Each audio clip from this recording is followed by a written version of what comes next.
나사로를 소개하는 과정에서 죄인이었던 마리아가 예수님을 얼마나 극진히 사랑함으로 많은 죄를 사함받았다.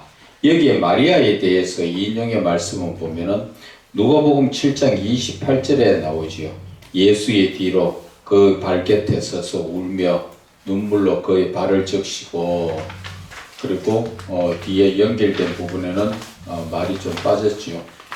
그래서 결국 많이 그 용서받은 사람은 많이 사랑하는 것이고, 적게 용서받은 사람은 적게 사랑하는 것. 그래서 160페이지 마리아는 오라비인 나사로와 언니인 마르다와 함께 한 가족으로 베다니에 사는 자로서 예수님의 말씀을 듣고 믿음으로 말미암아 죄사함을 받고 사랑받아 예수님을 따라다니며 섬기던 자가 마리아지요. 그래서 누가복음 7장 38절에 예수의 뒤로 그 발곁에 서서 울며 눈물로 그 발을 적시고 자기 머리털로 닦고 그 발에 입 맞추고 향유를 부었는, 그리고 요한복음 12장 3절에는 마리아는 지극히 비싼 향유 곧 순전한 나드 한 근을 가져다가 예수의 발에 붓고 자기 머리털로 그의 발을 닦으니 향유 냄새가 집에 가득하더라. 그래서 마리아가 어떤 사람이에요? 2절에 이 마리아는 향유를 주께 붓고 머리털로 주의 발을 닦던 자. 마리아는 삼위의 하나님이신 예수님에 대하여 영적으로 알지 못하였지만 예수님의 말씀에 이끌림을 받아 향유를 주님께 붓고 마리아 자신의 머리털로 예수님의 발을 닦은 것. 그래서 요한복음 12장 7절에 그를 가만두어 나의 장래 날을 위하여 그것을 간직하게 하라. 이 말씀 자체가 지금 마리아가 향유를 부을 때 그 자기의 개인적인 생각이라기보다는 내가 생각할 때는 성령의 이끌림을 받아서 예수님의 장례를 자기 자신은 알지 못했지만 예수님의 장례를 위한 그러한 준비의 과정을 보여준 것이 아닌가, 이제 그렇게 우리가 추론을 해봅니다. 그리고 영적으로 보면 예수님의 영이 잠시 마리아에게 임하셔서 비싼 향유를 깨트리고 주께 붓고 머리털로 예수님의 발을 닦게 한 것이다.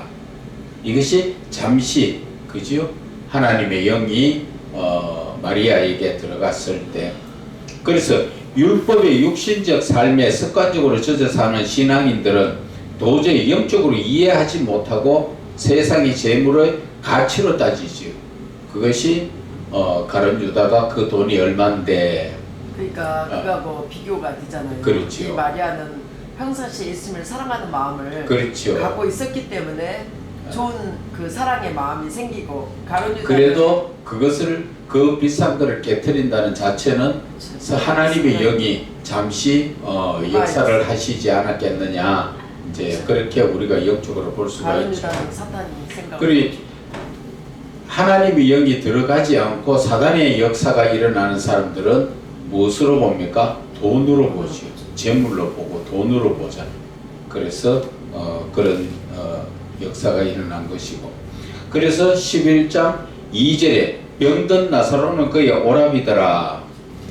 죽기 전에 나사로는 죽을 병이 들어있었다는 것이며 마리아의 오라비였다는 것을 말씀하시는 것이지요. 그래서 3절에 그 누이들이 예수께 사람을 보내어 이르되 주여 보시옵소서, 사랑하는 자가 병들었나이다. 이 말씀 자체가 어떤 것이에요? 지금 나사로가 죽을 병에 걸려가지고 위급한 상황이지요. 그런데 마르다와 마리아가 사람을 보내가 예수님을 불러러 보냈지요. 지금 보냈는데 어떻게 말을 전하라겠습니까? 사랑하는 자가 병이 들었나이다. 그렇게 전하라는 거지요. 그래서 삼위의 하나님이신 예수님께 구하기를 사랑하시는 나사로가 죽을 병이 든 것을 고쳐주실 것을 사랑의 예수님께 간청하는 누이들의 애절한 사랑의 모습을 우리가 볼 수가 있는 것이지요. 그래서 11장 요한복음 11장 5절에 예수께서 본래 마르다와 그 동생과 나사로를 사랑하시더라. 그 가족들을 사랑하셨는데 사랑하는 자가 지금 위급하게 죽어간다는 것을 지금 예수님 앞에 전했지요. 그래서 그들이 전할 때는 어떤 마음이에요? 예수님 빨리 오셔가지고 우리 오라버니 나사로 좀 살려주세요. 그러한 마음으로 예수님께 지금 보냈지요. 그래서 예수님께서는 4절에 들으시고 나사로가 사랑하는 자가 병들어서 지금 죽을 입장입니다 하니까 예수님께서 그것을 들으시고 이르시되 이 병은 죽을 병이 아니다. 하나님의 영광을 위함이요 하나님의 아들이 이로 말미암아 영광을 받게 하려 합니다. 지금 이 말씀 자체에서 보면 병에 걸려 죽을 수 있는 병이 있는가 하면 그 병으로 인하여 하나님께 그 영광 올려드리는 그런 병이 있다는 것이지요. 그러나 나사로는 병으로 인하여 죽지만 삼위의 하나님이신 예수님의 신적 권능을 통하여 살아남으로 말미암아 삼위의 하나님께서 하나님 자신의 영광을 나타내시겠다 그 말씀이시지요. 그 가운데 하나님의 아들이 이로 말미암아 영광을 받으려 하려 합니다 하는 말씀 자체가 삼위의 하나님이신 성부 하나님의 은혜로 말미암아 죽었다가 살아난 나사로로 인하여 삼위의 하나님이신 예수님도 성부 하나님과 더불어 영광을 받으신다는 것이지요. 그래서 살려주시는 것은 하나님이 살려주시지만 예수님도 영광을 받은 것은 삼위의 하나님이시라는 것과 성부 하나님과 교통교제를 이루는 그러한 것을 나타내는 것이지요. 그래서 하나님의 영광을 받고 하나님의 아들이 이로 말미암아 영광 그 자기 그 자신이 예수님 자신이 하나님의 아들이라는 것을 나타내는 것이지요. 그래서 5절에 예수께서 본래 마르다와 그 동생 나사로를 사랑하시더니 이 말씀 자체가 삼위의 하나님이신 예수님의 참 사랑은 마르다의 가족을 사랑하셨다는 것을 말씀하시지만 예수님은 꼭 누구를 집어서 사랑하신 것이 아니라 삼위의 하나님이신 예수님의 말씀을 듣고 믿음으로 따르는 모든 자들을 참으로 사랑하신 것입니다. 그래서 이 죽음의 시간적 지체는 삼위의 하나님이신 하나님의 크신 권능의 영광을 위하여 고의적으로 지체하신 것으로서 나사로가 실제로 죽기까지 기다리신 것이지요. 그래서 이러한 내용을 알지 못하는 그 마르다와 마리아를 따라다니는 그 사람들은 주변에 어떻게 했어요? 나중에 뒤에도 나오지만은 왜 살릴 수 있는데 다른 사람은 살려주면서 왜 와서 빨리 안 고쳐주고 시간을 지체해가 죽게 했느냐 그런 원망 섞인 말들이 나오지요. 그래서 우리가 예수님께서 그래도 나사로와 마르다와 마리아를 사랑했었다. 그래서 6절에 나사로가 병들었다 함을 들으시고 그 계시던 곳에 이틀을 더 유하시고 죽어라 세상 말로 말하면 네가 빨리 죽어라 그것을 죽기를 기다리는 그러한 역사가 됐지요. 그리고 영적으로 깨지 못한 사람은 무슨 사랑하는 사람이 사랑하는 사람을 죽도록 그냥 내버려 두고 고쳐주지 않느냐 하는 그런 것으로 우리가 볼 수가 있지요. 그러나 예수님은 이 죽음을 통해서 하나님을 나타내시고 자기 자신도 하나님의 아들이심을 나타내시고 그러므로 말해서 많은 사람들을 믿음으로 구원의 길을 이끄시기 위해서는 하나님의 하나의 계획이었다 하는 것을 우리가 볼 수가 있는 것입니다. 그래서 7절에 그 후에 제자들에게 이르시되 유대로 다시 가자 하시니 삼위의 하나님이신 예수님에 대한 적대적 관계로 핍박이 심한 유대 지역에 예수님은 제자들과 다시 가시겠다고 이야기하죠. 지금 예수님이 하나님의 아들이고 하나님이라고 하나님과 동등됨을 위해서 돌로 쳐서 지금 죽이려고 하는 그런 입장이지요. 그런 입장인데 유대를 떠나왔다가 지금 다시 유대로 지금 가려고 하니까, 그래서 제자들에게 유대로 다시 가자 하니까 제자들은 걱정이 돼 가지고 거기에 가면은 또 유대인들이 예수님을 만나면 시비를 걸고 돌로 쳐 죽이려고 하지 않느냐. 그런데 왜 가시려고 합니까? 그런 뜻이지요. 그래서 8절에 제자들이 말하되 라삐여 방금도 유대인들이 돌로 치려 했는데 또 그리로 가시려 하나이까. 이 방금 돌로 치려 했던 것이 하나님과 동등됨을 거기에 대해서 그 돌로 치려고 했지요. 하나님을 친아버지처럼 그렇게 이야기를 했다고. 그 유대인들 입장에서는 자기네들이 섬기는 지극히 높은 하나님을 예수님은 친아버지처럼 그렇게 이야기하고 동등됨 이야기하니까 네가 목수의 아들로서 어떻게 하나님과 동등되게 하는 거야. 그래서 너는 지금 미쳤다. 그래서 돌로 쳐 죽이려고 그렇게 신성모독죄를 말하면서 그렇게 했지요. 그런데 거기에 빠져나왔는데 지금 또다시 또 글로 가면은 또 그러한 역사가 일어나지 않겠습니까? 지금 그렇게 이야기하는 거지요.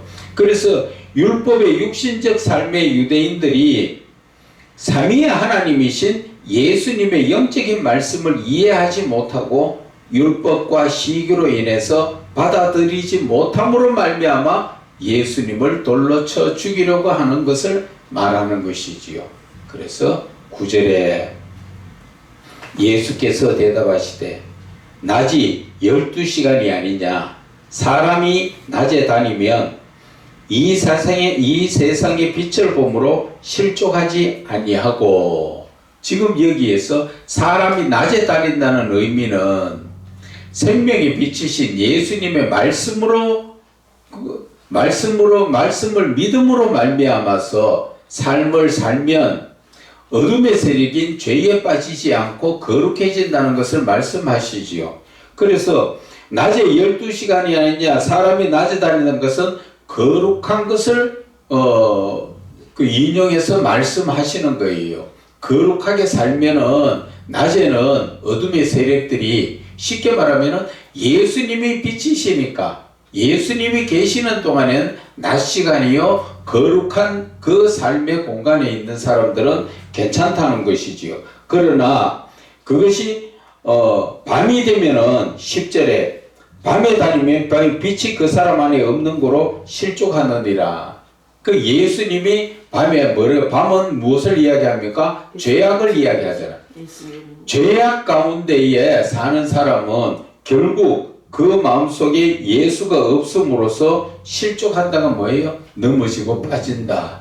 그건 죄악 가운데 빠져서 멸망당하는 것을 말씀하시는 거지요. 그래서 사람이 밤에 다닌다는 것은 생명의 빛이신 예수님의 말씀이 그 사람 속에 없음으로 말미암아 세상 죄인 탐욕과 쾌락과 음란에 따라 산다는 것으로서 결국 예수님의 생명의 말씀을 믿지 않는 사람들은 세상의 죄를 따라 망한다는 것이지요. 그것이 야고보서 1장 15절에 욕심이 잉태하면 죄를 낳게 되고 죄가 장성하면 사망을 낳느니라. 지금 그렇게 말씀하시지요. 그래서 우리 안에는 빛이 있느냐 어둠이 있느냐, 내가 지금 내 영적인 상태가 낮이냐 밤이냐, 그것을 우리가 늘 자신을 영적으로 분별하면서 살아야 하는 것입니다. 아멘. 자, 11절에 이 말씀을 하신 후에 또 이르시되 우리 친구 나사로가 잠들었도다. 그러나 내가 깨우러 가노라. 이 11절의 말씀이 우리 친구 나사로가 잠들었다. 그러니까 지금 그 현장에 없었던 제자들은 어떻게 생각해요? 진짜 자는 줄 알겠죠. 그런데 내가 그 깨우러 간다. 지금 그 말씀 속에서 삼위 하나님이신 예수님께서 모든 무리들에게 나사로의 죽음을 확신시켜 주시고 눈앞에 예수님이 바로 삼위일체의 하나님이심을 나사로의 죽음을 생명의 부활로 이끄심으로 말미암아 나타내는 것이며 이 사건으로 인하여 많은 무리들이 죽음에서 구원의 생명의 길로 인도하시는 것이지요. 그래서 지금 나사로가 잠들었다. 그것을 육신적으로 말하면 죽었다. 현실적으로는 지금 그가 죽었다. 내가 깨우러 간다. 다른 말로 말하면 그를 다시 생명의 부활로 살리러 가시겠다. 그렇게 말씀을 영적인 말씀을 하시지만 제자들은 어떻게 됐습니까? 12절에 이르되 주여 잠들었으면 낫겠습니다. 진짜 잠들었으면은 그 뭐 병 고치는데 가서 우리가 빨리 가서 고쳐주는데 그동안 잠들어 있으면 뭐 괜찮겠습니다. 그런 뜻이지요. 그래서 제자들은 삼위의 하나님이신 예수님의 영적인 말씀을 이해하지 못하여 병든 나사로가 잠들었다고 예수님이 말씀하시니 잠에서 깨어나면 병도 낫겠다. 그런 생각으로 말하고 있는 것입니다. 그래서 우리 친구 나사로가 잠들었다. 그렇게 말할 때 제자들이 주여 잠들었으면 낫겠나이다. 잠에서 깨어나면 병도 낫겠습니다. 지금 그렇게 생각을 하고 있다는 것이지요. 그래서 13절에 예수는 그의 죽음을 가리켜 말씀하신 것이나 그들은 잠들어 쉬는 것을 가리켜 말씀하신 줄 생각하는지라. 이 말씀 자체도 지금 우리가 보면은 어떤 말이에요? 결국 이 말씀 자체가 영적으로 말해도 영적으로 알아듣지 못하면 육신적인 생각밖에 할 수가 없지요. 니고데모처럼. 그래서 우리가 지금 교회에서도 마찬가지인 것입니다. 목사님들이 영적인 말씀을 전해도 받아들이는 사람이 성령으로 준비되지 못하면 그 말씀을 못 알아들어요. 그래서 받아들이는 사람들도 같이 그 말씀을 제대로 알아들으려면 영적으로 성령으로 깨어 있어야 된다는 것이지요. 그래서 삼위의 하나님이신 예수님은 나사로의 죽음을 영적으로 잠잔다고 표현하신 것은 육신적 잠자는 자를 깨우시듯 죽은 자를 생명의 부활로 말미암아 삼위의 하나님이신 예수님의 권세를 나타내시겠다는 그런 의도인 것이지요. 이 잠에서 깨울 사람이 누가 있어요? 하나님밖에 없잖아. 그래서 예수님이 가셔 그 잠을 깨운다는 것은 뭐예요? 예수님께 있는 그 영적인 권세, 그것을 말씀하시는 것이지요. 그래서 육신적 율법주의에 젖어 사는 신앙적 삶이 영적인 것을 깨닫지 못하는 영적 무지를 나타내는 것으로서 나사로의 병이 심하여 잠들어 자는 것으로 생각하는 그러한 말씀과 또 듣는 사람들의 생각이 다르다는 것이죠. 그래서 여러분들도 어떨 적에는 다른 사람들하고 대화하다 보면은 아무리 이야기해도 못 알아들을 때 참 답답하지요. 제가 저번에도 한번 말씀드렸다시피 신학교를 하시는 두 양반이, 두 목사님들이 신학교 학장들을 하고 계시는데 그분들이 저하고 변론을 하자고 일부러 연락이 와가지고 제가 그때 찾아갔다 그랬잖아요. 2시간을 설명을 하는데 한 구절 말씀 가지고 영적인 말씀으로 이야기를 해줘도 들을 때는 아 그래요? 해놓고 2분 3분도 안 돼가지고 이해를 못하겠다고 또 묻고 서로 둘이가 교대로 묻는 거예요. 교대로. 그래 묻는데 그것을 나중에 8번 9번 대답하고 나니까 이제 더 이상 못하겠더라고. 그만합시다. 실컷 이야기하니까 알아들었는 것처럼 해놓고 돌아서서 못 알아듣고 또 그런 거예요. 그래 영적인 부분하고 육신적인 부분하고 예수님은 오늘 이렇게 말씀하실 때 제자들이 못 알아듣고 진짜 잠자는 줄 알고 잠자는 사람, 아픈 사람이 잠잤다가 깨우면은 어떻게 돼요? 낫는 그러한 것을 이야기를 하는 그러한 부분이 있다는 것이죠. 그래서 14절에 이에 예수께서 밝히 이르시되 나사로가 죽었다. 이 영적으로 말씀드리는 부분에 대해서 도저히 못 깨달으니까 육신적으로 지금 확실하게 죽었다는 것을 제자들에게 말씀하시지요. 그래서 이 나사로가 죽었느니라, 나사로에 대한 예수님의 영적인 말씀을 알아듣지 못한 무리의 영적 우매함을 육신적으로 깨우쳐 주는 말씀인 것으로서 나사로의 병이 깊어 잠든 것이 아니라 나사로가 그 병으로 인하여 죽었다 하는 것을 확실하게 지금 말씀하여 주시는 것입니다. 그리고 예수님께서는 15절에 내가 거기 있지 아니한 것을 너희를 위하여 기뻐하노니 이는 너희로 믿게 하려 함이라. 그러나 그에게로 가자 하시니, 지금 이 말씀은 15절의 이 말씀이 눈으로 보는 것을 확신하는 율법의 육신적 무리들의 시비를 그 명목을 주지 않고 나사로의 죽음에 대한 무리의 확신을 갖게 하신 것을 말씀하시는 것이지요. 삼위의 하나님이신 예수님은 하나님의 권능을 확실하게 나타낼 수 있게 된 것을 기뻐하시는 것이지요.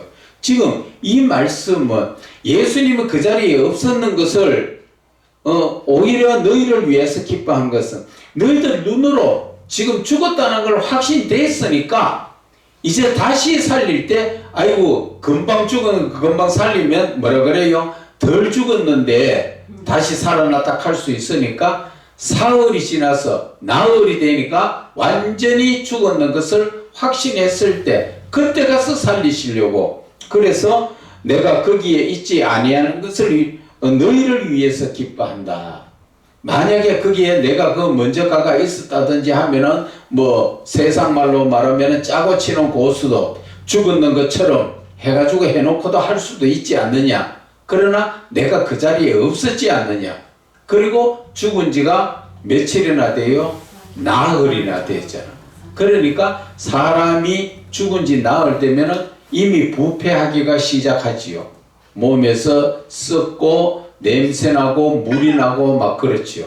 그래 그 지금 자체를 이야기하시면서 이는 너희로 믿게 하려고 확실하게 죽었다 하는 것을, 그리고 다시 확실하게 죽었던 사람이 다시 살아난 것을 믿게 하기 위해서, 그래서 예수님은 거기 있지 않은 것을 기뻐하신다. 그래서 16절에 뭐라고 하십니까?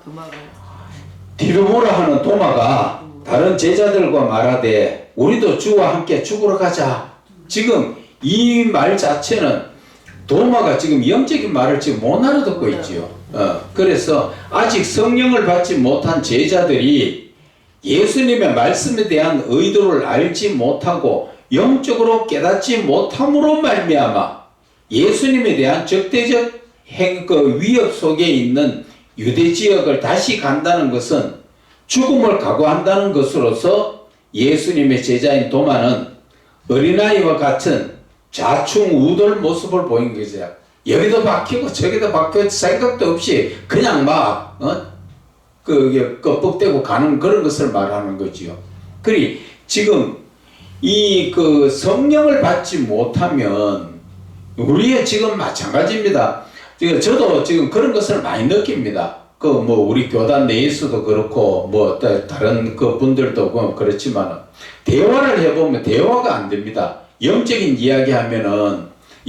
이야기는 거의 안 들으려고 하고 들어도 잘 깨닫지 못하다 보니까 엉뚱한 지금 세상적인 이야기하고 전부 그래요. 그래서 어떤 지금 한 분 목사님은 나한테 지금 매일같이 아니면은 목사라는 사람이 목사 안수 받아놔놓고 자기가 원래 장로로 있었다고 해서 지금도 인사말에 쓰면은 누구누구 목사가 아니고 누구누구 장로 그렇게 씁니다. 그러고 목회의 활동에는 전혀 관심도 없고, 그래서 매일 유튜브 자체나 딴 데 올리는데 그거 보면은 어디 가서 누구 만났다, 누구 모여가 먹었다, 놀았다, 어디 가서 그랬다, 어떤 모임이다. 늘 수시로 그렇게 그것도 새벽에 3시, 4시부터 시작해갖고, 우리 보통 5시면은 그 새벽기도 시간이잖아요. 그런데도 그 사람은 그런 거 올려가졌어요. 그 수요일 같은 날도 수요 예배 시간인데도 그런 게 올라오고 막 그래요. 그리 도대체 그 사람들은 그 시간에 뭐 하냐는 거죠. 그렇게 영적이지 못하면은 세상적인 것에 빠질 수밖에 없어요. 어디 가니까 구경 좋더라. 또 뭐 아내를 데리고 가서 뭐 오랜만에 만나가지고 좋더라. 뭐 과거에 어땠더라. 전부 그런 쪽이에요. 그런 거. 하나님의 말씀 올리는 거 한 번도 못 봤어요. 그런 삶을 살아요. 그래도 교회 가면은 자기가 아직까지 장로로 인정받아요. 목사 안수 받은 건 어디 갚을 없어요. 그리 도대체가 무엇을 하는 건지. 자, 그래서 17절에 예수께서 와서 보시니 나사로가 무덤에 있은 지가 이미 나으리라. 병들어 죽은 나사로의 육신적 죽음이 나으리나 되었다는 것은 눈에 보는 것을 확신하려는 율법주의에 모인 무리들에게 죽음이 현실이라는 것을 확신을 주는 그러한 역사지요. 그리 나흘이나 되면 그것도 병들어 죽었잖아요. 일반적으로 죽어도 3일만 되면은 이틀 3일만 되면은 날씨 더운 여름철 같으면은 하마 썩지요. 죽은 사람 몸에서부터 썩기 때문에 염을 하지요. 구멍구멍이 물 나오지 말라고, 썩은 물 나오지 말라고, 그래서 염을 하는 겁니다. 그런데 병들어 죽은 사람은 더 잘 썩지요. 진짜 더 잘 썩어요. 더 빨리 썩어요. 그래서 더 빨리 썩는데 나흘이나 되었으니까 이제는 완전히 썩어서 지금 냄새가 나는 거죠. 껍데기만 남아있지 속은 지금 내장이고 뭐고 다 썩어 냄새가 난다는 것이죠. 이 뒤에 보면은 마리아가 이야기하죠. 그 죽은 지 나흘 되니까 뭐라 그래요? 냄새가 나나이다. 그 정도로 죽은 것을 확신을 시켜주는 거지요. 그런데 오늘 지금 17절에 그 병들어 죽은 나사로의 육신적 죽음이 나흘이 되었다는 것은 눈에 보이는 확신을 따지는 그런 율법주의적인 사람들 앞에서 지금 죽었다는 것 자체가 현실로 자기네들 눈으로 봤잖아. 죽어가지고 무덤에 갖다 넣어놓고 지금 아직 장례가 덜 끝난 상태지요. 그렇기 때문에 그들이 봤을 때는 자기 눈으로 직접적으로 죽은 것을 보고 무덤에 지금 장례를 치렀고 그것까지 다 확인을 했는 사람들 앞에 예수님께서 이제 죽은 자를 살리는 그 역사가 지금 일어나는 거지요. 그래서 18절에 베다니는 예루살렘에서 가깝기가 한 오리쯤 되매 여기에서 예루살렘에서 베다니의 거리가 약 15스타디온 2.8km 그러니까 지하철 정거장으로 말하면 한 3정거장 지하철하고 지하철 사이에서 그 거리가 대충 한 1km 정도 된답니다. 그래서 3정거장 가면 한 3km 되잖아.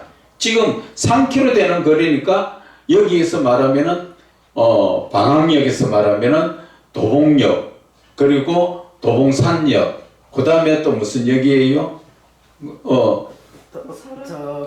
그거 뭐냐 도봉산역 지나가지고 해롱 해롱역 도봉 해롱역 맞아요. 해롱역.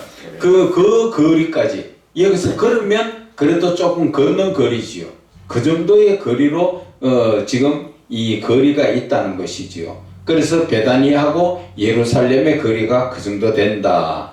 그래서 19절에 많은 유대인이 마르다와 마리아에게 그 오라비 일로 위문하러 왔더니 지금 많은 문상객이 죽은 나사로에 대한 문상으로 마르다와 마리아를 찾은 것은 평상시 이들의 처세를 지금 보지요.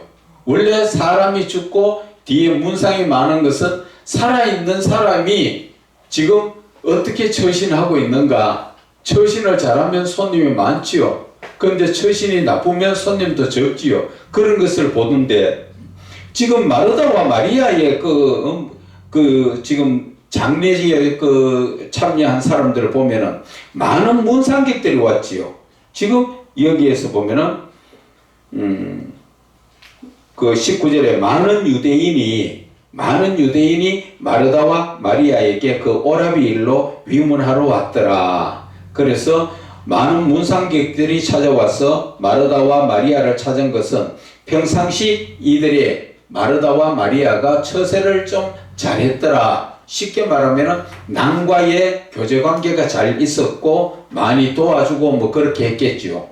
그래서 이들은 누구에게나 인정받을 정도의 삶을, 바른 삶을 처세한 것으로 우리가 볼 수가 있지요. 그래서 누가복음 10장 38절에 그들이 길 갈 때에 예수께서 마을에 들어가심에 마르다라 이름하는 한 여자가 자기 집으로 영접하더라. 이렇게 평상시에 누구든지 오면은 사람을 잘 영접하고 대접하고 그러다 보니까 이 마르다와 마리아에게 많은 사람들이 왔더라 하는 것을 우리가 볼 수가 있습니다. 그래서 20절에 마르다는 예수께서 오신다는 말을 듣고 곧 나가서 맞이하되 마리아는 집에 앉았더라. 지금 여기에서 마르다와 마리아의 성격을 짐작할 수 있지요. 마르다는 대외적인 활동적인 그런 성격이지요. 그래서 음식 막 손대보면 음식도 막 자기가 많이 하고 그러는데 마리아는 좀 가정적이고 성격이 소극적이다. 그래서 예수님이 왔을 때 예수님 앞에 앉아서 말씀만 듣는 그러한 부분에 그래서 소극적이라는 것을 알 수 있는 것으로 마르다는 예수님이 오신다는 말을 듣고 급하게 막 달려나갈 수 있는 그런 열정적인 그런 사람이지요. 그래서 예수님을 영접하는 것이고 마리아는 가정에서 문상객들을 그냥 대하고 있는 그러한 성격의 성품이라고 볼 수가 있는 것입니다. 그래서 마르다가 21절에 예수께 여짜오되 주께서 여기 계셨더라면 내 오라버니가 죽지 아니하였겠나이다. 이 말씀 자체가 뭐를 이야기합니까? 여기에서 예수님의 그 권능을 인정하지요. 예수님이 계셨으면 우리 오빠가 안 죽었을 겁니다. 그런데 능력의 하나님이신 예수님께서 안 계시니까 죽었습니다. 그렇게 말로 바꿔볼 수가 있지요. 그래서 예수님의 권능을 아는 마르다의 입장에서는 만약 삼위의 하나님이신 예수님이 옆에 계셨으면 나사로가 죽지 않을 것을 확신하면서 예수님이 옆에 계시지 않으면 안타까움을 나타내는 것이죠. 예수님이 안 계셔서 우리 오빠가 죽었습니다. 그렇겠지요. 믿음은 있으나 아직 이 마르다는 영적으로 눈뜨지 못하여서 예수님의 말씀을 이해하지 못하는, 즉 말씀이 내 안에서 하나님이 되지 못하는 현실은 그런 현실이 우리의 모습인과 같다는 것이지요. 말씀이 내 안에서 누가 되어야 된다고? 하나님이 되어야 되지요. 그러면은 그 말씀이 하나님으로서 역사를 할 건데 말씀이 말씀으로만 있다 보니까 이 예수님의 이 말씀 자체가 영적으로 깨닫지 못하고 좀 원망 같은 그런 안타까움의 말을 하는 거지요.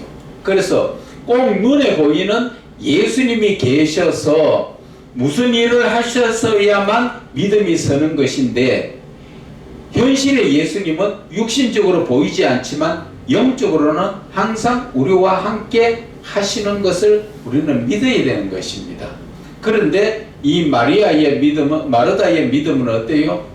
예수님이 꼭 나와 육신적으로 함께 해야 내 오라비가 죽으려고 할 때 옆에 와가 계셔야 이것이 내 지금 오빠가 죽지 않고 살아날 수 있었는데 예수님이 안 계시니까 믿기는 믿지만 못 고쳤다 하는 것이잖아요. 육적으로. 그래서 그 누구예요? 왕의 신하가 그 예수님을 불러러 왔을 때 말씀으로 고치잖아. 멀리 있어도 그렇게 그리고 그것을 그 믿음이 있는가 하면은 지금 예수님을 따라다니고 있어도 눈에 보이는 꼭 예수님이 손을 얹어야 누구처럼? 나만 장군처럼 손을 얹어야 낫는 게 그게 정상인 줄 알고 손 안 얹으면 안 되는 줄 아는 그러한 잘못된 믿음이 아직도 저와 여러분들 속에 꽃같이 있다는 것이에요. 고정관념으로. 예. 그런 것을 우리는 깨부셔야 된다는 것이죠. 그래서 영적인 것이 필요한 것이 바로 그거예요. 우리가 그것을 그 방금 말씀하신 것은 고정관념을 깨부신다는 자체가 영적인 부분이 깨져야 되는 것인데 그것이 안 깨진다는 건 뭐예요? 내가 아직까지도 지식적인 그러한 신앙이라는 것이죠. 그래서 그 지식적인 신앙을 우리는 깨트려야 돼요. 그런데 우리는 알기는 알면서 막상 현실에 가면은 누구처럼? 마르다처럼 현실에 가면은 그렇게 되는 거예요. 그것이 또 현실적으로 우리가 또 다시 또 돌아보면은 누가 그랬어요? 눈에 안 보일 때, 닥치지 않을 때는 내가 예수님이 죽는 곳에 나도 같이 가 죽겠습니다. 그런데 막상 예수님이 잡히니까 나 몰라요. 나 저 사람 몰라요. 그게 내 모습이라는 거예요. 그게 우리가 뭔가 일이 닥치기 전에는 큰 소리 다 치지요. 막 이렇게도 하고 저렇게도 하고 다 하겠습니다 했지만 막상 일이 닥치면 내 몸을 사리게 되는 것이 그것이 바로 오늘날 저와 여러분들의 모습이 그거예요. 하나님이 함께 계시고 성령이 충만하면 그 하나님이 하시더라고요. 그렇죠. 네. 순교라는 자체가 누구든지 성령이 오시지 않으면 두려움이 와요. 그 우리가 그 IS 같은 경우에 보면은 요즘은 뭐 총으로서 많이 사살을 하지만 그 전에는 칼로 참수했잖아요. 칼로 목을 쳤잖아요. 칼로 순간적으로 힘을 갖추면 목이 그냥 달랑 떨어져 가지고 목이 또르르 굴러가요. 그것을 당할 때 내가 그것을 지금 당한다고 목을 빼고 앉아 있을 때 두려움이라는 것은 정말 성령이 없으면 살려주세요 소리가 나와요. 그러나 성령이 오시면 그게 두려움이 하나도 없고 그 자체에 편한 거예요. 그런데 성령이 오시지 않고 두려움을 느끼면 그 현상이 어떤 현상이 제일 먼저 나타납니까? 주로 보면 소변을 많이 쌉니다. 소변을 많이 쌉니다. 그래서 그러니까 불안하면 여자들이 그 뭐냐 화장실 자주 간다는 말이 그 말이 그 불안해서 그렇게 확실하게 되지 않을 때 내가 확신에 서지 못할 때 성령이 오시지 않으면 두려움으로 그래서 그 사형당하는 사람들도 그런 사람들이 소변을 싸고 하는 것들이 많다는 이야기를 들었어요. 강하게 네. 붙잡아야 돼요. 하나님이 강하게 붙잡아야 되더라고요. 어중간하게 성령으로 충만하면 이게 안 되고. 그래서 22절에 지금 뭐라고 말하십니까? 나는 이제라도 주께서 무엇이든지 하나님께 구하는 것을 하나님이 주실 줄 아나이다. 하나님 앞에 구하면 주시는 줄은 아는데 지금 마르다가 생각 못한 건 뭐예요? 내 오라비가 죽었다가 살아날 것은 상상도 못하고 있는 신앙이지요. 그래서 이 마르다의 신앙은 현실에서 예수님이 계시지 않음으로 인하여 나사로가 죽었지만 삼위의 하나님이신 예수님께서 지금이라도 성부 하나님께 구하시면 언제? 끝날에 이 끝날이 언제예요? 우리의 마지막 심판날에 그때 나사로를 지금 다시 생명의 부활로 살아줄 것을 그때 생명의 부활로 살려줄 것을 생각하고 있지요. 예수님은 지금 오늘 이 자리에서 지금 살려주신다는데 그렇게 생각이라는 차원 자체가 틀리는 것이지요. 그래서 현실에 영적인 믿음이 없어 삼위의 하나님이신 예수님의 말씀을 바르게 이해하지 못하나 만약 예수님께서 무엇인지는 알 수 없으나 삼위의 하나님이신 성부 하나님께 구하시면 하나님께서 응답하실 줄은 알고 있다는 것이지요. 그래서 39편 10편 7절에 주여 이제 내가 무엇을 바라리요 나의 소망은 주께 있나이다. 그래서 주님께 구하면 받는 줄은 아는데 그것이 꿈같은 상상 속에서 말을 하는 것고, 예수님은 오늘 영적인 말씀이지만 오늘 이 자리에서 현실로 일어나는 부분을 말씀하시는 거고 그렇다는 것이죠. 그래서 23절에 예수님께서 확실하게 말씀하시지요. 내 오라비가 다시 살아나리라. 지금 마르다가 말한 것은 예수님이 지금도 하나님께 구하면 하나님이 듣고 응답하실 줄 압니다. 그러니까 이야기하니까 예수님께서는 지금 당장에 네 오라비가 살아날 그것을 지금 말씀해요. 그러니까 예수님이 이 말씀을 하신 이유는 너는 나중에 오라비가 다시 살아날 줄로 생각하지만 오늘 예수님은 지금 다시 살아난다는 것을 말씀하시는 것이지요. 그래서 삼위의 하나님이신 예수님은 현실에서 생명의 말씀의 권세로서 죽은 나사로가 생명의 부활로 살아날 것을 선포한 것이지요. 그래서 오늘 이 말씀 속에서 다시 살아나리라 이 말씀을 보면은 현실 우리의 신앙은 마르다의 신앙과 조금 더 다를 바가 없습니다. 금방 이 자리에서 뭔가 내가 구하면 하나님께서 이루어 주시는 것을 한참 있어야 그렇게 이루어 주는 걸로 알지요. 제가 알고 있는 어떤 분도 그렇게 생각을 하더라고. 내가 지금 잠을 못 잔 지가 참 오래됐는데 하나님께서 해주시면 서서히 안 고치지겠습니까? 그게 아니에요. 내가 집사님 38년 된 병자도 한순간에 예수님은 깨끗하게 해주셨어요. 하나님이 하시면 그 순간에 깨끗하게 되는 거지, 그것이 계속 며칠을 두고 조금씩 낫게 하는 그런 하나님 아니시라고. 그래서 믿으려면 제대로 믿으시라고. 그러니까 집사님이 하시는 그분의 신앙은 지금까지 말씀을 따라서 무언가 병을 고치려고 하는 게 아니라 무엇을 따라서 자기의 주변에 주워 들은 것과 또 자기가 생각하는 자기의 생각대로 이렇게 계획을 해 나가면 서서히 조금씩 변화가 되어서 고치지지 않겠느냐, 그런 말을 하길래 저 더 말은 안 했어요. 그렇지만 하나님이 하시면 한순간에 되지 내 생각대로 서서히 고치지는 그거는 안 믿는 사람들이 하는 얘기죠. 우리는 믿으면 누구를 믿어요? 하나님을 믿고 그 말씀을 믿는데 그 말씀은 바로 능력이에요. 서서히 고쳐주는 그런 하나님이 아니에요. 술과 담배를 끊어도 한순간에 딱 끊게 해주세요. 저는 그것을 체험을 했기 때문에 자신있게 말씀드리는 게 그거예요.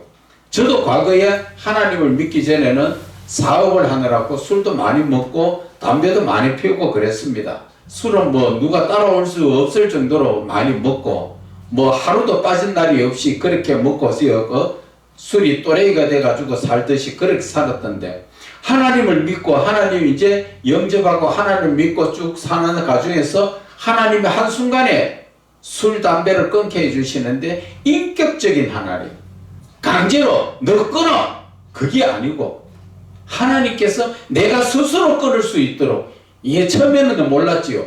야, 내가 끊어서 대단해! 그렇게 생각했는데 돌이켜보니까 하나님이 그렇게 끊게 하셨던 거예요. 인격적인 하나님이었어요. 그래서 참 그 하나님이, 저는 정말로 그 하나님을 지금 놓치기 싫다는 것이지요. 그런데 그 하나님이 역사하시는 것은 순간적으로 딱 한 번 순간에 끊어보면 그걸로 끝이에요. 그래서 그때 술, 담배를 끊고 나서 지금까지 아직까지 그전에는 술집에 지나가면 술병을 보면 먹고 싶어서 그 술집에 나도 들어가고 했는데 이제는 술을 봐도 술이라는 의미도 없고 담배를 피우는 그것 때문에 한동안은 좀 많이 괴로웠어요. 왜 괴로웠느냐? 내가 그렇게 추하고 더러웠는 줄을 몰랐어요. 술 먹고 담배 피우면 저녁에 잠잘 때 양치질 안 하고 자면 술 취한 놈이 양치질하고 잡니까? 그냥 자면 입에서 냄새 얼마나 나요.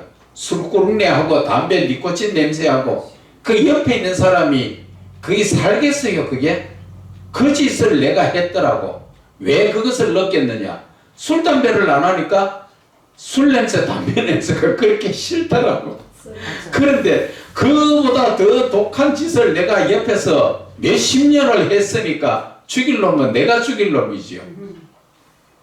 내가 죽일 놈은 내가 나쁜 놈이더라고. 담배 냄새가 막 구역질 나고 옆에. 그런 것을 내가 이제 느끼니까 그동안 같이 살았던 사람이 얼마나 힘들었겠느냐. 그래서 참 죄인이라는 모습이 내가 죄인이더라고. 그런데 그 당시에는 뭣도 모르고 돈 한 푼 벌어다 준다고 큰 소리 다 치고 그런 데 앉아 삶을 살았던 게 아주 잘못된 것을. 그래서 예수를 믿고 나서 내가 새 사람 됐다가 하는 게 그런 거예요. 예수 믿고서 새 사람 되었다. 네. 그래서 삼위의 하나님이신 예수님은 현실에 살아계신 분으로서 예수님께서 이루신 모든 표적은 현실에서도 나타난 것인데 마르다처럼 마지막 날에 나타나는 것으로 생각하는 것은 그런 것이 옳지 못한 믿음이라는 것이지요. 그래서 먼저 영생에 대해서도 마찬가지지요. 육신의 죽음 이후에 주어지는 영생으로 생각하는데 그것이 아니라 영생이라는 것은 현실 믿음에서부터 시작되는 것이지요. 이것을 우리가 확실하게 알아야 됩니다. 영원히 그리고 삼위의 하나님과 동행하는 삶도 영적으로 눈을 떠 세밀하게 살펴보면 현실 믿음에서 하나님과 지금 내가 동행하는 삶을 살고 있다는 것이요. 그런데 내가 그것을 깨닫지 못하고 내가 세상에 자꾸 휩쓸리다 보니까 하나님하고 동행하는 삶이 힘들어진다는 것이지요. 그래서 삼위의 하나님과의 만남과 영적 교제 역시 현실 믿음에서 이루어지는 것인데 영적인 교제가 죽음 이후의 일인 것처럼 생각하다 보니 자신이 직접 만나지 못하고 만났으나 느끼지 못하고 영적 교제를 나누어도 영적으로 자신의 생각인 줄 그렇게 잘못 알고 있더라는 것이지요. 그러나 이 생각이 누가 주는 것이라고요? 성령이 주시는 것. 그래서 생각으로 교제를 나누자. 제가 오늘 그 분명히 말씀드렸지요.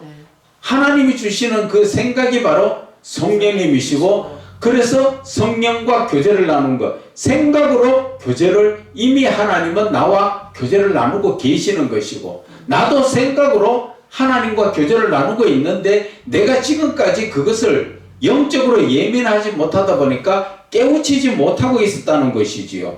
그래서 요한복음 5장 24절에 내가 진실로 너희에게 이르노니 내 말을 듣고 또 나 보내신 이를 믿는 자는 영생을 얻었다. 분명하게 말씀해요. 영생을 얻었고 심판에 이르지 아니하고 또 사망에서 생명으로 옮기셨다. 확실하게 영생의 길에 우리가 그 영생의 열차를 탔다. 지금 그것을 말씀하시는 거지요. 그래서 고린도전서 1장 9절에도 너희를 불러 그의 아들 예수 그리스도 우리 주와 더불어 교제하게 하시는 하나님은 미쁘시도다. 하나님께서 예수님과 교제하도록 우리에게 해주시고 계시잖아. 그런데 우리는 그 교제를 내가 깨닫지 못하다 보니까 사람의 입장에서 사람과 교제하듯이 무언가 내 귀에 듣고 내 눈에 보이도록 교제를 하려니까 그것이 영적인 것을 내가 깨닫지 못하고 있다는 것이지요. 그래서 누가복음 24장 15절에 그들이 서로 이야기하며 문의할 때 예수께서 가까이 일어나 그들과 동행하시나 그들이 잘 알지 못했던 건 누굽니까? 서로 이야기하며 문의할 때 예수께서 가까이 이르가 그들과 동행했지 모르는 것은 엠마오로 가는 두 제자지요. 그런데 이 그 하나님은 에녹과도 늘 동행하고 대화를 하셨고 노아와도 대화를 하셨고 지금 특별한 이 사람들만 아니라 누구와도 하나님은 구약에서도 신약에서도 계속 교제를 하고 이루 가시는데 내가 그것을 깨닫지 못하고 체험해보지 못하다 보니까 하나님을 만난다 그러니까 이상하게 신비주의적으로 그런 쪽으로 생각하는 분들이 많지요. 그런 분들이 주로 보면은 어떤 분들이에요?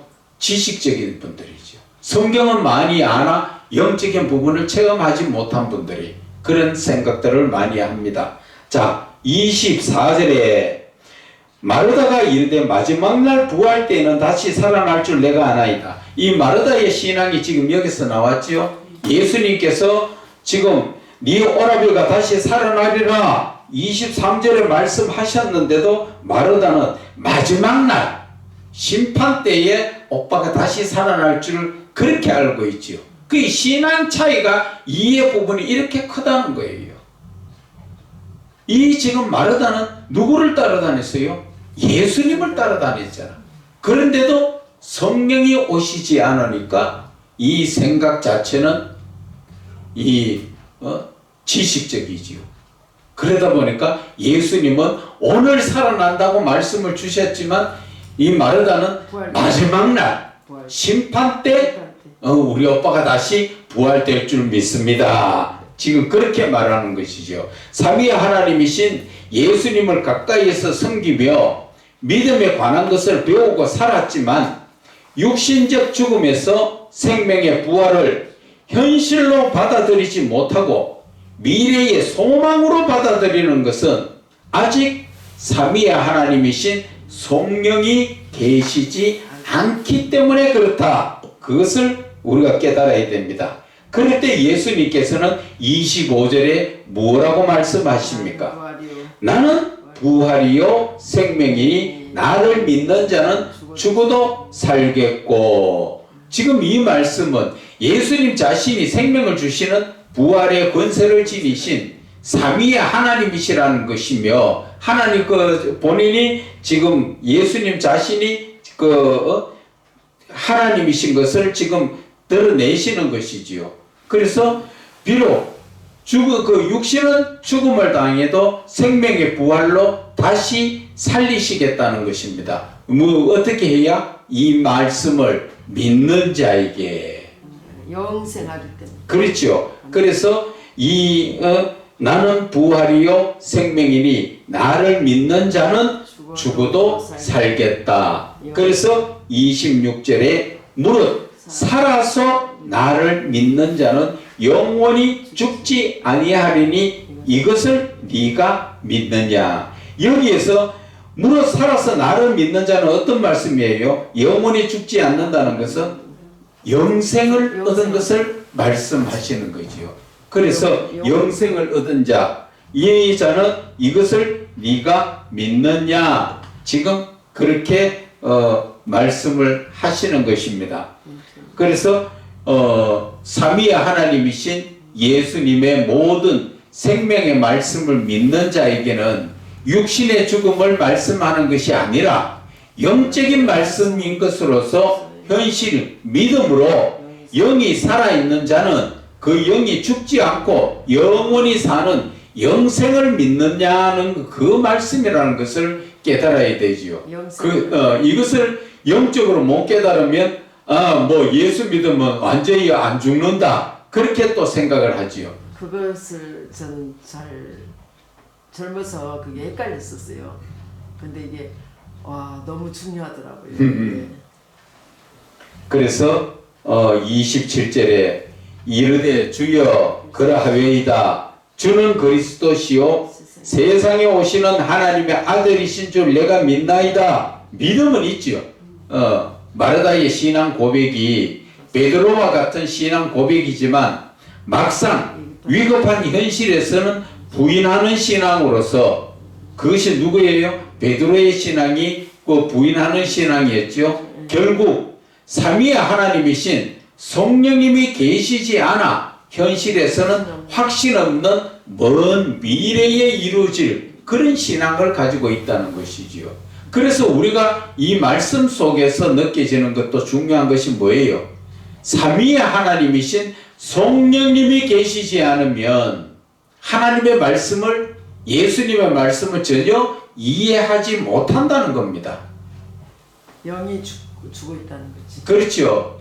그런데 지금 생명이 살아있어. 그러니까 이 영적으로 깨닫기 위해서는 이 믿음의 삶에, 기독교의 믿음의 삶에 성령이 없으면 믿음이 자랄 수도 없고 이해할 수도 없고 아무것도 할 수 없다는 것이지요. 그래서 우리에게는 제일 중요한 것이 성령이고, 그래서 예수님은 보혜사 성령을 내가 가서 보내리라. 가르쳐 주시고. 그리고 그가 영원히 너희들과 함께 계실 것이다. 그렇게 말씀하셨잖아. 그래서 그 영원히, 일단 내가 예수를 믿으면 저와 여러분은 성령이 와가 계시는 거예요. 아멘. 그런데 성령을 우리가 자꾸 성령을 받아라, 성령을 자꾸 뭐 왔다가 갔다가 하시는 분이고, 뭐 내가 오락하면 오고 가락하면 가는 그런 하나님 아니에요. 내가 믿음으로 있을 때 여러분들이 지금도 마찬가지지요. 말씀 붙들고 생각할 때 생각나는 건 누가 주신다고? 성령이 주시면 성령이 어디 계시다가 지금 내 안에 계시기 때문에 금방금방 응답 주신단 말이에요. 그러니까 세상의 것보다도 하나님의 영으로 충만하게, 성령 충만함 있잖아요. 충만함을 받아야만이 그한다고, 이제 재충만을 많이. 그래서 우리가 그 성령님이 역사를 하시고 충만을 받기 위해서는 내가 어떻게 살아야 돼요? 날마다 하나님과 말씀 교제. 그렇게 하기 위해서 그 전에 먼저 뭐 해야 됩니까? 찬송하고 묵상. 그것이 바로 네. 마태복음 16장 24절. 네. 아, 내가 죽고 십자가를 지고 따라. 자기 자신을 부인하고, 자기 자신 부인이라는 것은 결국은 뭐예요? 내가 세상적인 것은 생각하지 않는다는 것이죠. 오직 하나님만 바라보고 생각하는 것이요. 그 영적인 그 부분에 준비가 돼가 있어야 되고, 그 다음에는 내가 십자가, 내가 예수님이 진 십자가가 내 십자가예요. 아멘. 그 십자가를 내가 져야 된다는 것이죠. 영혼 구원을 위해서. 십자가로 인해서 내가 죽고 예수님과 함께 내가 살았기 때문에. 그것이 로마서 6장에 나오잖아요. 네. 연합한 자, 예수님과 연합한 자는 같이 십자가에 같이 죽었고, 또 그 사역, 그 부활도 같이 연합한 자로서 같이 살아나는, 네. 그것을 말씀하시는 거잖아요. 네. 그래서 내 자신이 늘 삼위의 하나님이 함께 하셔야 되고, 삼위의 하나님 중에서도 성령 역사가 지금 나에게 좀 더 강하게 역사를 해야 되는 것이에요. 그래서 그 생각을 하면 다윗이 하나님과 교제를 계속 하나가 돼서 교제를 했잖아요. 그래, 지금 합한 자라고. 그렇게 지금 말하는 자체가 뭐예요? 묵상의 생각이잖아. 네. 그 생각이 지금 나는 거라고. 그래서 생각나는 그것을 자꾸 하라 그러잖아. 네. 자꾸. 합한 자가 되는 것처럼. 그렇죠. 하나가 되는.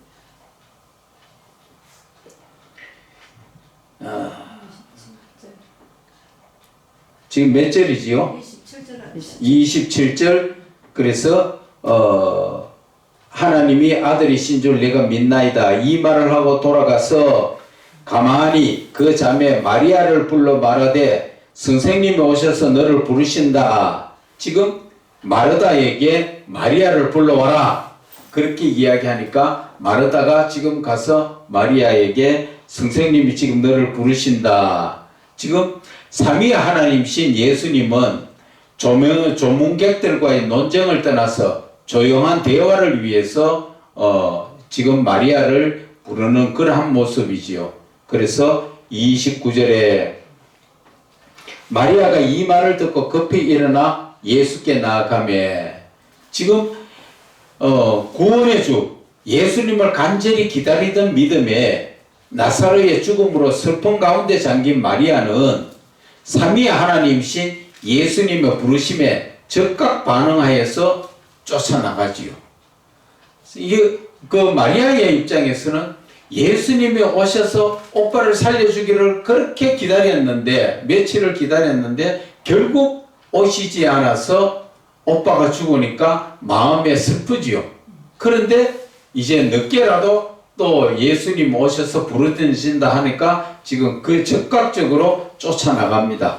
그걸 쫓아나가서 30절에 예수는 아직 마을로 들어오지 아니하시고 마르다가 맞이했던 곳 그곳에 그냥 계시더라. 예수님께서 마을에 들어오시지 않은 것은 삼위의 하나님이신 예수님은 동네에 많은 전문객들을 피해 가지고 조용히 마리아를 만나서 대화하시면서 좀 더 시간을 지체함으로 말미암아 나사로의 육신적 죽음을 확신시키는 거지요. 그래서 조금이라도 더 빨리 안 가시고 더 시간을 끌고 그래서 밖에서 지금 마리아를 불러가지고 대화를 하시려고 하는 거지요.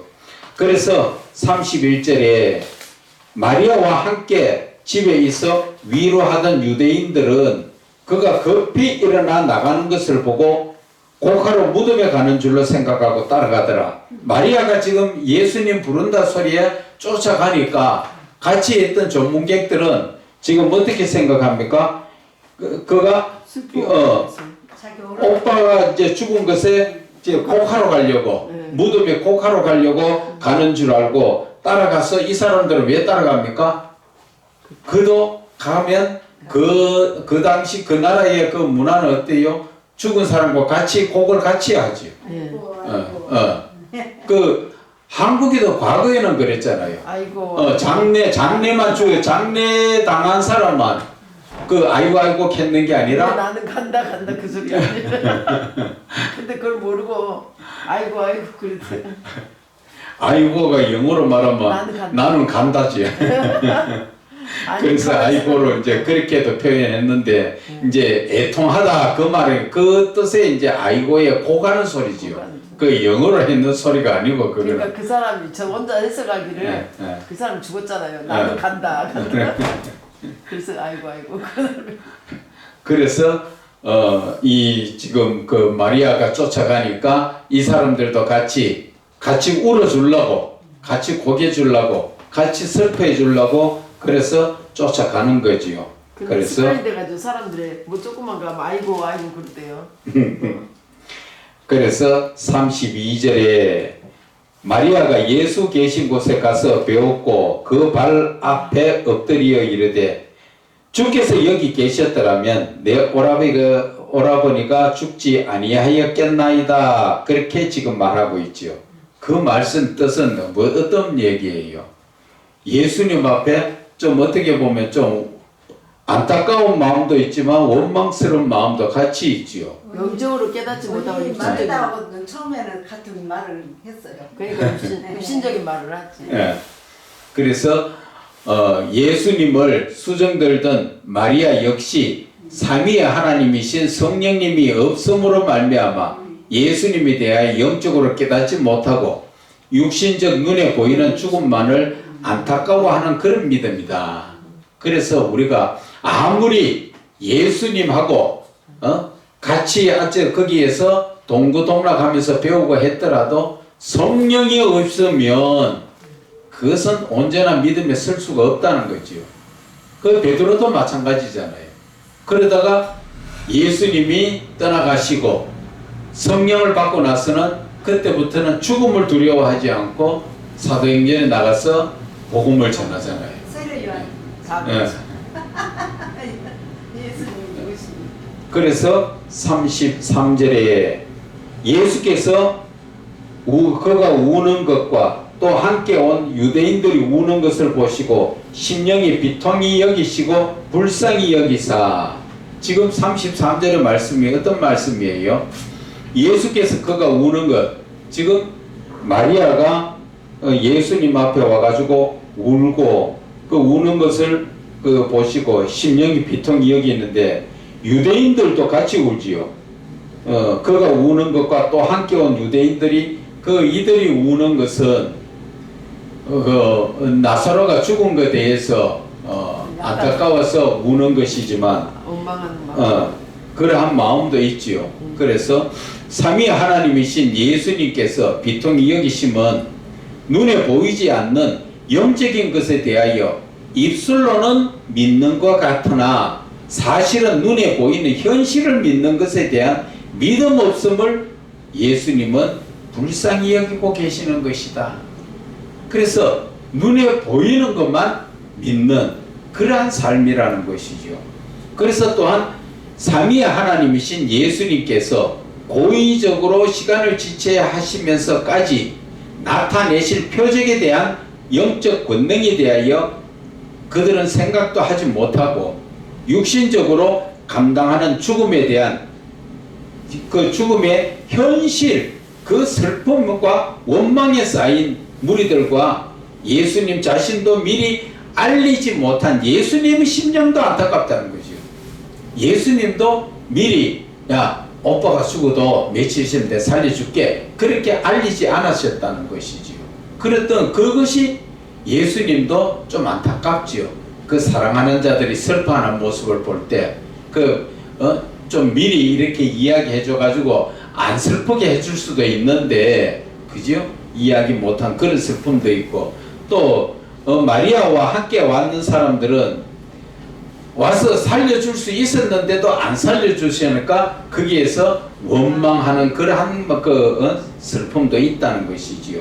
그래서 그러한 슬픔과 슬픔들이 다 하나가 되어서 심령에 비탕함으로 결국 예수님은 불쌍히 여기시는 것이다.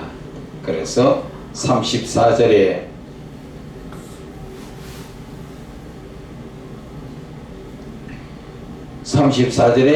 이르시되 그를 어디 두었느냐 이르되 주여 와서 보옵소서. 지금 삼위 하나님이신 예수님께서 죽은 나사로의 시신을 둔 무덤의 장소를 물을 때 직접 오셔서 나사로의 죽은 것에 대하여 확인하시라는 거죠. 그를 어디에 두었느냐 그러니까 뭐라고 합니까? 이르되 와서 지금 직접 보십시오. 여기입니다. 지금 그래서 35절에 예수께서 눈물을 흘리시더라. 삼위 하나님이신 예수님께서 거룩하신 하나님의 영광을 나타내기 위하여 사랑하는 나사로의 육신적인 죽음으로 말미암아 쓰임받음에 대한 사랑의 안타까운 눈물을 흘리셨다는 것이지요. 그 나사로의 입장에서는 예수님의 봤을 때 나사로의 입장에서는 하나님한테 쓰임받기 위해서 죽음을 당하는 거지요. 그런데 그 말귀를 못 알아보고. 그렇지요. 네. 그러나 그것을 사람의 입장에서 생각하면 왜 하필이면 나야? 그렇게 생각할 수도 있겠죠. 알면. 그리고 얘 오라버니가 얘 죽어야 되나. 나를 이만큼 사랑하시는데 우리 가족을 사랑하시는데 하필이면 왜 우리 가족을 통해서 이렇게 하십니까? 할 수 있는데 그것을 모르니까 그런 얘기는 못하지요. 그래서 예수님께서 그 사랑에 대한 안타까움의 눈물을 흘리셨다고 볼 수 있고 또 삼위 하나님이신 예수님의 생명에 대한 부활의 말씀을 이해하지 못하는 것에 대해서 안타까운 눈물이라고도 또 볼 수 있다는 것이지요. 다시 살려주실 그 예수님의 말씀을 못 알아듣고 거기서 슬퍼하고 있는 그들의 모습을 볼 수가 있는 것이지요. 그래서 36절에 이에 유대인들이 말하되 보라 그를 얼마나 사랑하셨는가. 지금 그 말씀은 지금 봐라 지금 그들을 보고 지금 예수님 우는 거 봤을 때 얼마나 사랑했으면 그렇게 울고 계시는가 그 말씀을 이제 짐작적으로 비유해서 말씀하시는 것이지요. 그래서 한편으로는 예수님께서도 살릴 수 있었는데 나사로의 죽음을 방임한 것에 대해서 비웃는 그런 그 무리들은 오히려 비웃을 수도 있는 그런 말이라는 것이지요.